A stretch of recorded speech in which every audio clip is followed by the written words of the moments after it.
To all my black entrepreneurs, we gotta do better, y'all. So tune in to the EntrepreNUBIANS podcast, where we help build better black businesses. Hey. Welcome back to the EntrepreNUBIANS podcast. I'm your girl, Tiffany Nicole, the CEO, and that is Last Trace. He's excited, y'all, because it's time for what? Ninja Business. He's so excited. It's time for Ninja Business. Oh, I love it. Yo, the guests always drop major jewels on us when it comes to Ninja Business. And we have experienced so much of it ourselves. But Shannon, please talk to us about some Ninja Business. Well, enlighten us. So first thing I want to say is that the biggest issue on why we have so many ninjas kicking the crap out of your business. There you go. Is because people don't understand what business is what business is. You know. And at my stage of where I am now, and because I've been around, I guess, long enough, and I've been in business long enough that people do ask me about, how to. People come to me all the time and say, I want to start a business. I want to do this. I want to do this. I want to do that. Same here. And the best thing I could tell people is that running a business is not a unilateral type of entity. You have to be. It's multifaceted. Mm-hmm. So if I like to use this as an example. If you want to, okay, what was just talking about? Someone says, I make the best pork chop sandwiches on this side of this in Philly. Mm-hmm. Okay, I should have a pork chop sandwich business. Well, just because you're good at making pork chop sandwiches does not mean you're going to be good at running a business. Absolutely. You have to. There's so many components to what it means to actually running a business. So it's just like this, a car does not just say saying, okay, you can make a good pork chop sandwich. It's like, okay, I got this great engine, but a car needs tires, it needs a battery, it needs a steering wheel, it needs gas. So you have to have all these different components together to actually make this thing go where you want to go, and any length of time or direction. Exactly. So you have to understand, to get people out of doing ninja business before I share a ninja story, you got to get out of the mindset of, okay, I make a great product, but you also have to understand, how does business work? Profits and losses, how to accounting. You have to understand your customer base, how to market, and the thing is this, when a lot of times when I let people know, you have to have all these other components in place. And if you want to actually do well with this, it kind of scares them. But what I'm going to say is this, is if you can run your life, if you can go to work and be responsible and do things like this, you can also run a business. But it's not a one-day event. It's a marathon. You have to be able to build yourself into learning it, And if a decathlon. Right. Yeah. So it's not something that you can't do. You can do it. So don't feel intimidated by it. But understand, just because you do one thing well does not equate to having a business. And I think the reason why most people have or do ninja business is because they don't understand business, or they try to find shortcuts around the hard parts, because things get hard, and then people say well, how can I cut corners because I don't want to do the hard parts? Well, that's the quickest way to go out of business. Right. There you go. Don't worry about offending the ninjas because they aren't watching. Yeah, exactly. Right? Ninjas don't watch this shit. Say, yo, man, hook me up. Yeah, exactly. Look. Right. We could talk about them all day. Yeah. You're not watching. I've had one of my biggest mistakes. So early on, I'll say this. My biggest mistake in business has been this as a whole. And I had to question myself because I always felt like I had the talent to do what I do, and I always worked hard, but I would never always get to the level that I kind of thought I would have gotten at earlier on. And the biggest issue that I had was I was really poor at networking, because I was saying before, I'm more introverted. I had to force myself into learning how to be a salesperson, So it was like, you get to a point where it's like, what I want is on the other side of this struggle. So you're going to go through the struggle to get it, or you're going to quit, or you're going to just kind of die in that space. So, it took me a long while to get through, and it's still not my strong suit. Networking and going out and speaking to people, and you have to train yourself. And but you're Googleable now. But I'm Googleable now. You can Google me. And that's your network. Google me. Yeah. There you go. Say, Google me. Right. There's pages that come up. Like I'm a real person. I've been in national magazines. Ooh, see, y'all gotta get Googleable. You ain't nothing till you Googleable. So I forgot where I was going with that, but yeah, I had to learn to be better at being personable with people and working with people. And I still make mistakes with that, and sometimes, and I realize this too, is like, as you're going on, I've offended a lot of people unintentionally, not because I was, and it was always like unintentional, but it was me not reading a room because in a large space, because I didn't like being in a room. I would rather be home and doing behind the camera, behind the scenes in the dark, like I typically like to. And I tell you this, is a young lady I met years ago. Her name was, and she she woke me up. Her name was Jules Jade. I don't know if you ever heard of Jules Jade. Sounds familiar. But I was at the International House. It was some kind of film event.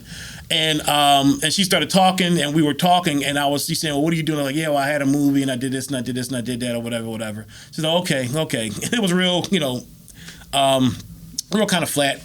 And then she's like, I'm going to go to 7-Eleven, walk with me to go to 7-Eleven. So we go to 7-Eleven, and we're talking. And then she said, now you're talking to me. I said, what are you talking about? I said, you said you were talking at me before, now we're actually having a conversation. And I was like, wow, because I had gotten so used to just rattling off things that I'm supposed to do, small talk, quote unquote. Yep. But I was not actually talking to people, And again, because it was not my comfortable space being in that space, but I just learned. So it was like I had to learn to be present, learn to be present in front of people, not daydream, not just rattle things off. Saying a script to her, like, right. This is my networking script. Here, that's all I have for you. Exactly, that's right. And I did a lot of that for a long time because it was just, again, it was not comfortable. So for my biggest thing is learning to be comfortable with people, learning to be comfortable in those spaces, learning to be present. And I have some anxiety stuff. So, but the long and short of it is this. I was able to grow through that to get to the other side. So I mean, a lot of people who are really good and say, well, I want to do business, but I don't want to deal with that part. Well, then I don't know if you want to be in business then, because whatever it is you want, you're going to have to go through whatever that struggle, that wall is to get on the other side of it. And it's much better on the other side, Yes. So they always put the high volume items on the top shelf so you can reach for it, Yeah. So that's a Jim Rohn quote. Yeah, there you go. I'm writing it down right now. So, but yes, I'll tell you this. So one of my biggest mistakes was I try to be very helpful to people, and I still am. Try to be helpful to people because I made my first film, my feature film called Dirty Laundry, Air It Out, which is about one night and all night laundromat. And it came out in Blockbuster 2003. And I was one of the first people in the country to actually do what they call hybrid distribution, to actually put something out, to retain your rights, and have it go in the national retail space. And I was in, people don't know what a Blockbusters is now, but a Blockbusters is a place where you drive your car to, get out, walk through the aisles, find a movie, pay for it, take it home. And if you bring it back late, they charge you $2 for it. And you walk through and pick up every movie that you want to see so nobody else can pick it up. Exactly. Because they only have limited quantity. And then when you made your decision at the end, okay, I'll put these ones back. Exactly. It I used to do that. I used to hate. I used to do the same thing. Somebody have it. You pick up the thing. It's like no taste behind it. Wait, it's gone. I'm looking for the Matrix. The Matrix here. Yeah. We're walking through the aisles with like 10 movies in our room. You're not gonna take all of them. But yeah, so I did a deal when I was able to get my movie in Blockbusters, and I was in Tower Records, different spots around the country. And somebody came in and they coined the term hybrid distribution, which is the kind of thing that bothered me.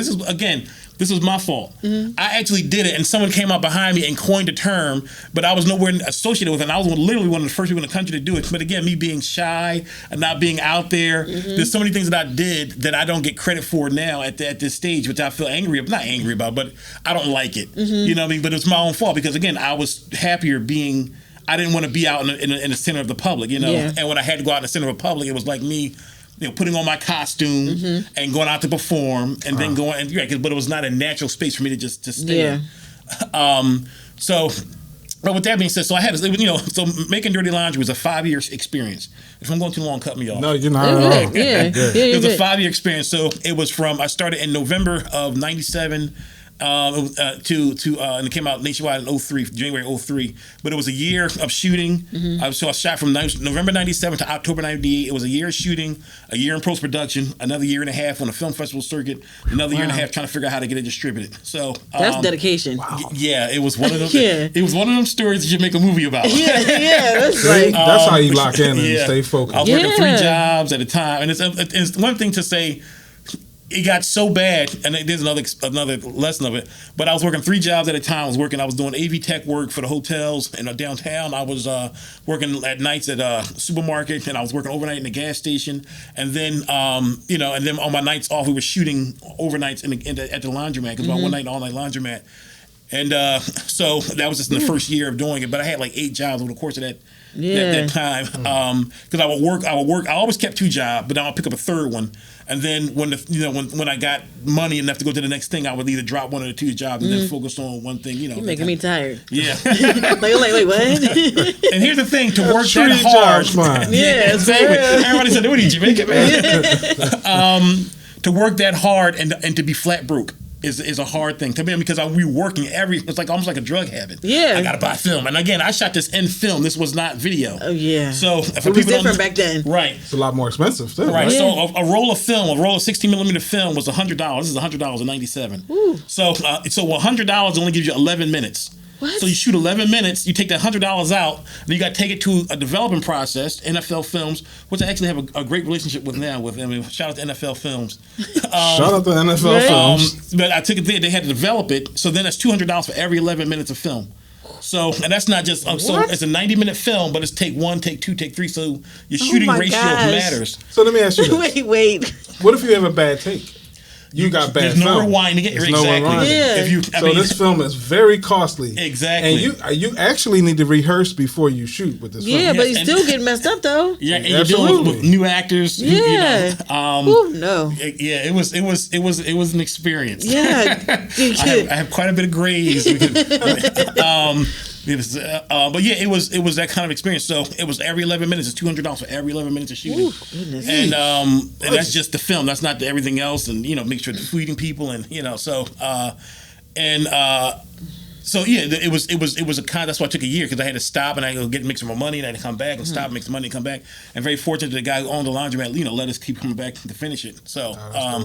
So yeah, it was that kind of experience. So after going through such a hardship, and then getting into the second year trying to get post-production, then the next year, film festival circuit trying to get it distributed, and then getting offers for the film were just like abysmal. It was almost and you realize why people are desperate. But I mean, the blessing of going through what I went through was that I had spent so much time and energy and money to get it done. I was not willing to give it away, And I said to myself, with the offers I was getting, I said, man, I'll sell out a trunk of my car before I give it away. I said, that's not a bad idea. Yeah, there you go. And I was selling VHS tapes out of the trunk of my car. There you go. And then my car broke down. So then I put them in a gym bag, and I was getting on the bus and riding the parts all over the city and trying to get out and say, hey, this is my movie. And it was very novel at the time, too. You made a movie? Because this was not, this 2000, because I actually had a finished copy in hand in 2001, and I had spent the next 2 years trying to get the distribution thing going. So you hear so many people say, I'm making a movie now. Yeah. I mean, because now there's no excuse. I mean, people say to me, I want to make a movie. I say, well, why aren't you making one? Yeah. It's like, because literally you can make one on your phone and have it look like something. There's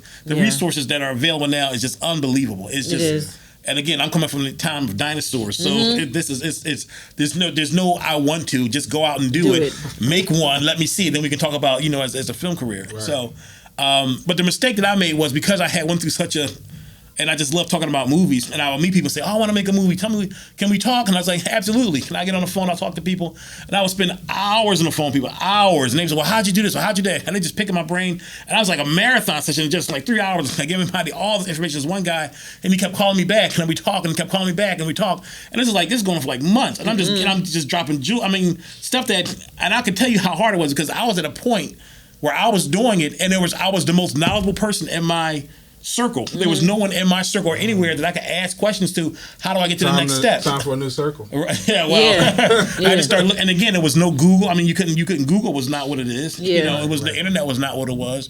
Right. You had to go to a bookstore and you buy a book on film, and you go through the whole book and realize the answer's not there. And you go to a seminar, meet a producer, and you ask a question, and he's like, and I was fortunate, I met a guy in the seminar, and he gave me that one tip to how to, and I'll tell you this as a thing.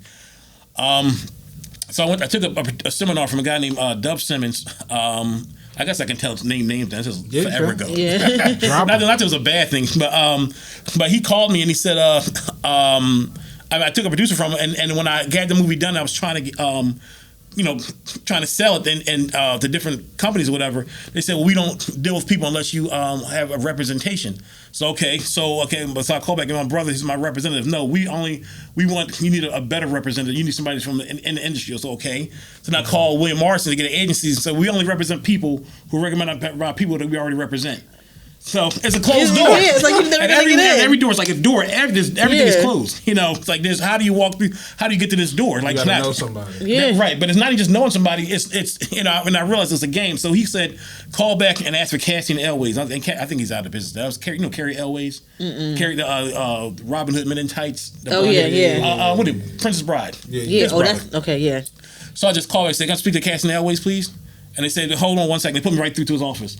Because I had the right name, and it was just there you go. But because I knew the name of the person right, and I think he's retired now, so I guess it's okay to say the names. Right number, right name. Right. Yeah. But it really is. It's that kind of business where it's like everything it's purposely closed off to the public to keep you out. And it was like once someone finally told me, so I called it and they sent me right through. And he said, okay, we'll send it, and he took it and he watched it. They did decline, but.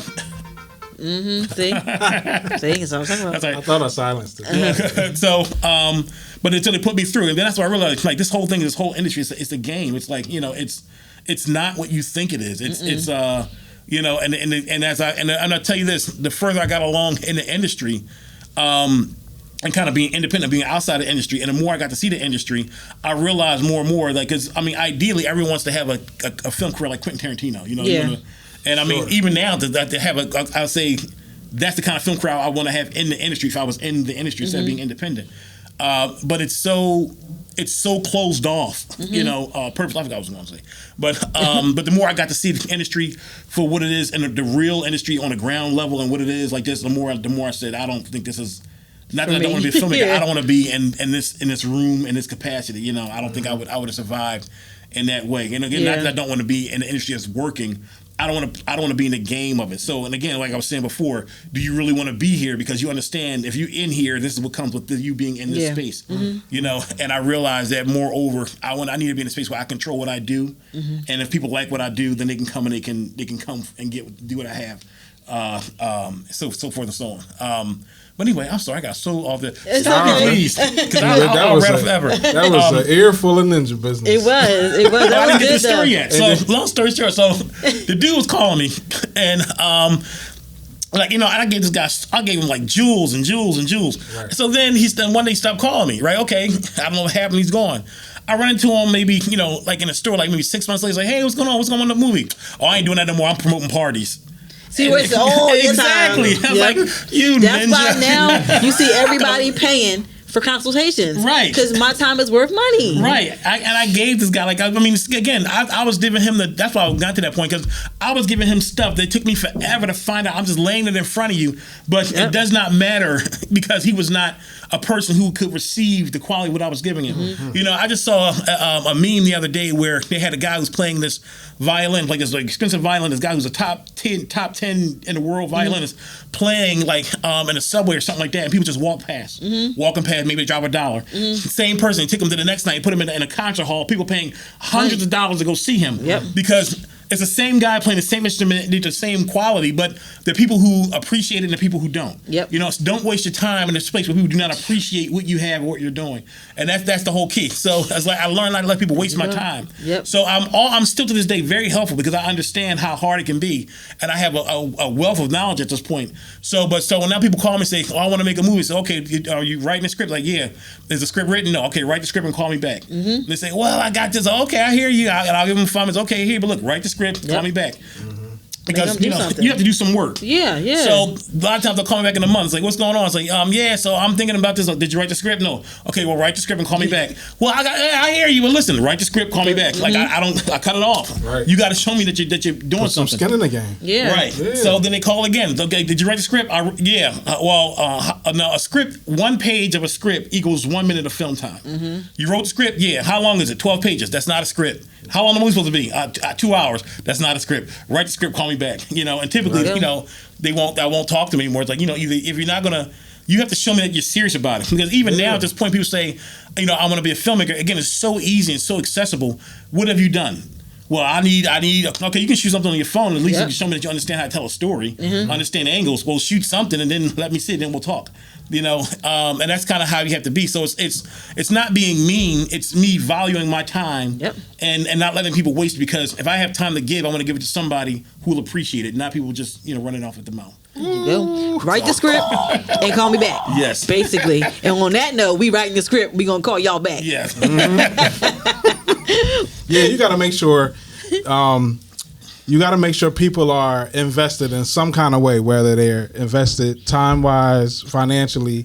Show me that you invested something in this project, and then I'll take you seriously. Yeah. And there was a guy, and let's say a guy, I knew he's an artist. And in the same way, he wanted to help young artists. And he said he met this kid, and he wanted to draw. He said, so I went out and I bought the pads, and I got some pens and equipment and material stuff, and to start drawing. And I gave him the stuff and told him, give him some assignments. Then I'd seen him for 3 months, and he'd come back, and he only had like one half a thing done. I said, you did it wrong.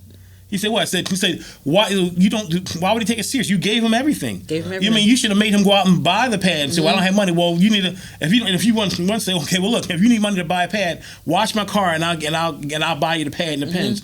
Because if he really wants it, you got to make them, I ain't washing your car. Well, then that answers, you don't want it. That conversation's done. Yep. You ain't the person for the job. Right. And it's not even being mean. It's like, there's a million people saying they want it, but you have to step forward and show me something. I cannot feed you. You're not a baby. Yeah, it ain't being mean. It's a process of weeding out the ninjas. Exactly. And on that note, we're going to take it over to the tips, tricks, and resources segment. Because I know Shannon got some tips, tricks, and resources he can drop on. It all. We'll be right back, y'all.